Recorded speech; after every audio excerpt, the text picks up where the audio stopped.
দেখে এসো কুমিরবাড়ি বাজারের থেকে তোমার কাছে যা তোমারটা ঠিক আছে তো? আসলাম, আবার এখান থেকে সেই খেয়া পার হতে হবে, আবার যেতে হবে। সে কোথায় বলো দেখি?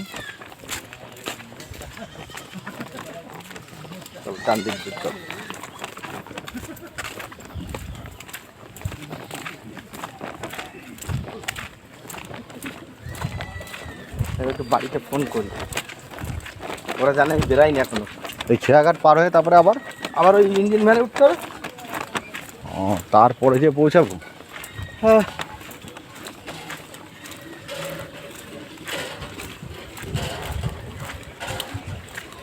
এটা ছোট নদী, এটা এরম করেছে কেন? এরম তো দুটো ইয়ে দিতে হতো। ওই এই যে এরম নদী পার দিয়ে এসেছিলাম, এরম কাদা ছিল। রাখো রাখো, চলো ভিতরে চলো, ভিতরে চলো, ভিতরেই দাঁড়ায়। ভিজে লাভ কি? সাইকেলটা সরাও না দিদি। না বাদ তো এখানে দাঁড়িয়ে মেরে দাও না, নিচে রাখো। এই ওইটা নুম, ওইটা নুম। এই আরেকটা নদী পার হতে হবে। বাবা কি অবস্থা, নদীর বাঁধ কি অবস্থা দেখো, দেখতে পাচ্ছ নদীর বাঁধ? ঝড়ে এরকম হয়েছিল। জেটিগুলো দেখো, জেটিগুলো, জেটি দেখতে পাচ্ছ? লাস্টে মানুষের বাঁধ দেখো, কি আছে? এই জেটিগুলোর অবস্থা দেখো, দেখেছো? সব ভেঙে গেছে অবস্থা দেখো। ওই দেখো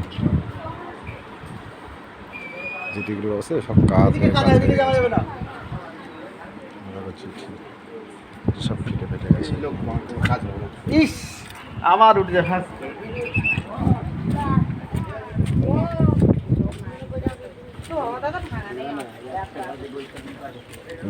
নদীর জেটির ঘাট, এই ঘাটেতে উঠতে হবে, আবার নদী পার হতে হবে। এটা পার হয়ে তারপরে যে আমরা পৌঁছাবো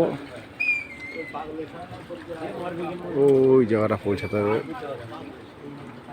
পৌঁছে ওখান থেকে আবার মোটর ভ্যান ধরে তারপরে যেতে হবে গন্তব্যে। গন্তব্যের থেকে তারপরে যাব আমরা আধা ঘন্টা এখানে রেস্ট নিয়ে, তারপরে যাবো মাছ ধরতে আমরা নদীতে, সুন্দরবনের নদীতে।